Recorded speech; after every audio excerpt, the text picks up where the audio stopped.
नमस्कार. उपमुख्यमंत्री अजित पवार हे पुण्याहून बारामतीकडे निघालेले होते. बारामतीमध्ये त्यांच्या विमानाचा अपघात झाला आणि त्या अपघातामध्येच त्यांचा मृत्यू झाला. अत्यंत धक्कादायक अशी ही घटना, पण हा नेमका अपघात कसा घडला ते समजून घेण्याचा प्रयत्न आपण करूया. साधारणपणे मुंबईहून 8:15च्या दरम्यान उपमुख्यमंत्री अजित पवार हे ते स्वतः आणि त्यांच्याबरोबर इतर 5 जण असे मुंबईहून पुण्याहून बारामतीकडे निघालेले होते आणि साधारणपणे 1 तासाचंच अंतर आहे, त्याच्याहूनही कमीच. पण एवढं अंतर पार करत असताना बारामतीच्या टेरिटरीमध्ये जेव्हा ते शिरले तेव्हा बारामतीचं जे वातावरण होतं ते दृश्यमानता अत्यंत कमी अशा स्वरूपाचं वातावरण होतं. विमानामध्ये तांत्रिक बिघाड झाला का, विमानात काही प्रॉब्लेम होता का, विमान धावपट्टीवर उतरत नव्हतं, असं काहीतरी घडलं ज्याच्यामुळे या विमानानं एक धावपट्टीला पूर्ण राऊंड मारला.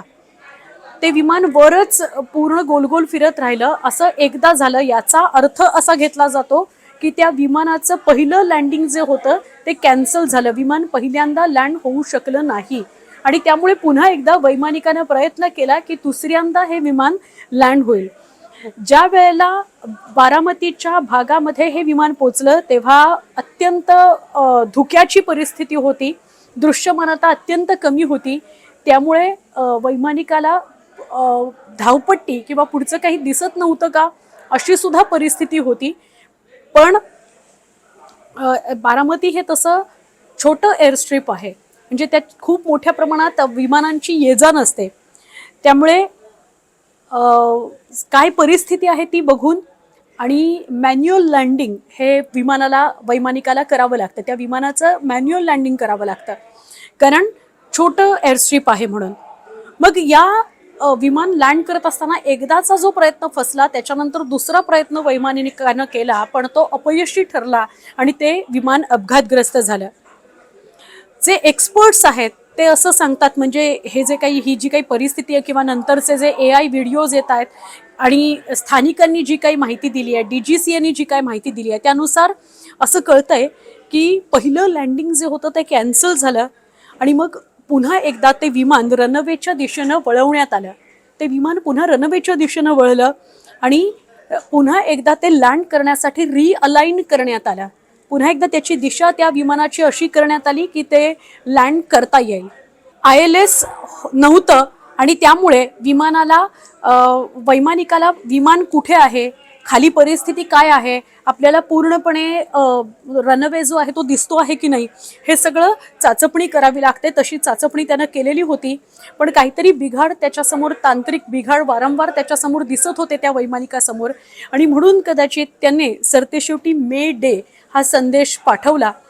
एअर ट्रॅफिक कंट्रोलला हा संदेश गेलेला आहे वैमानिकाकडून. मे डे म्हणजे काय, तर मे डे हे शब्द 3दा वैमानिकाला उच्चारावे लागतात.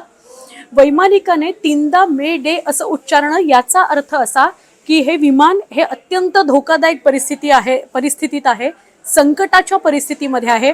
या विमानाचा धोका, अपघात होऊ शकतो असा धोका आहे, अशी परिस्थिती म्हणजे मे डे ही परिस्थिती. खूप मोठ्याने वैमानिकाने मे डे असं स्पष्टपणे ATSला कळवणं, याचा अर्थ आता माझ्या हातातून परिस्थिती नियंत्रणाबाहेर गेलेली आहे आणि हे विमान अपघातग्रस्त होऊ शकतं असं वैमानिकानं ट्रॅफिक कंट्रोलला कळवणं म्हणजे मे डे असं म्हणणं आणि ती परिस्थिती उद्भवणं. तसं झालेलं होतं. त्यांनी मे डे हा संदेश पाठवलेला होता असं कळतं. रनवे जो होता तो रनवे अलाइन, म्हणजे ते विमान रनवेवर अलाइन करण्याचा प्रयत्न झाला पण ते अलाइन झालं नाही असं कळतंय आणि याच दरम्यान पायलटनं मे डे हा कॉल दिला. DGCAचे जे सूत्र आहे, DGCAकडनं जी माहिती मिळते ती अशी की हा टेबल टॉप रनवे होता. जे विमान उतरवण्याचा जो प्रयत्न होता त्या दरम्यान रनवेचा जो टिप असतो, रनवेची जी सुरुवात असते त्याच्यावर, म्हणजे 2 बाजूला जे किनारे असतात रनवेचे, त्याच्या एका किनाऱ्यावर हे विमान उतरलं आणि ते तिथेच आपटलेलं आहे. इतक्या जोरात आपटलं, DGCA असं सांगतंय की हे विमान रनवेच्या एका बाजूला आपटलं, ते रनवेवर उतरलंच नाही, अलाइन झालं नाही आणि ते रनवेच्या एका बाजूला आपटलं आणि तिथेच त्या रनवेचे त्या विमानाचे तुकडे झालेले आहेत. त्या विमानाचे तुकडे झाले, काही स्फोटांचे पण आवाज आले आणि काही भाग आपल्याला जळताना सुद्धा दिसले. जेव्हा ते आपटलं तेव्हा जोरदार आवाज झाला असं सुद्धा DGCA सांगताय. आणि त्यानंतर 4 ते 5 छोटे छोटे स्फोट सुद्धा झाले असं स्थानिकांनी सुद्धा सांगितलेलं आहे आणि DGCAनं सुद्धा तेच कन्फर्म केलेलं आहे की 4-5 स्फोट झाले त्या विमानाचे जेव्हा ते आपटलं आणि थोडंसं घसरत पुढे गेलं तेव्हा. आणि मग विमानाला पूर्णपणे आग लागलेली आहे असं DGCAनं सुद्धा कन्फर्म केलं. स्थानिक काही लोक आहेत ते त्या ठिकाणी आधी पोचले. त्यानंतर विमानतळावर जी यंत्रणा उभी होती उपमुख्यमंत्री अजित पवार यांच्या स्वागतासाठी एक मेडिकलची टीम पण असते रिसीव्ह करायला, हे जेव्हा विमान लँड होतं तेव्हा आणि उपमुख्यमंत्र्यांना रिसीव्ह करायला, तर ती सुद्धा तिथं पोचली स्थानिक ह्याच्यात. पण आधी स्थानिक पोचले, स्थानिकांसाठी ते जवळ होतं ठिकाण त्यामुळे ते आधी पोचले आणि मग नंतर ही टीम सगळी पोचली. आता जेव्हा DGCAचा सगळा डिटेल रिपोर्ट येईल तेव्हाच या गोष्टी समजतील.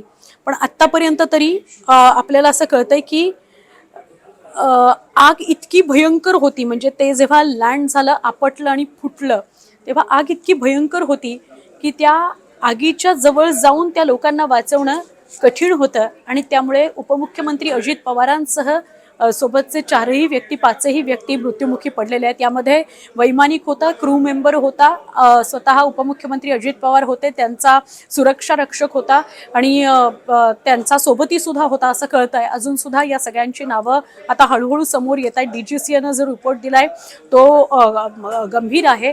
अगदी क्षणाक्षणाची माहिती DGCAनं दिली आहे, ती अशी की ते विमान लँड होत असताना रनवेच्या एका बाजूचा जो किनारा असतो तिथे ते आपटलं आणि तिथून ते पुढे थोडंसं घसरत गेलं. ते आपटल्यावर त्यातनं काही 4-5 ब्लास्टचे आवाज आले, स्फोटाचे आवाज आले आणि त्यानंतर मग पूर्ण विमानाच्या सगळ्या तुकड्यांना आग लागली आणि त्यामुळे कुणालाही वाचवणं शक्य झालं नाही. जवळ जाऊन स्थानिकांना तिथे कोण पडलंय त्यांना उचलणं, त्यांना रुग्णालयात नेणं हे शक्य झालं नाही.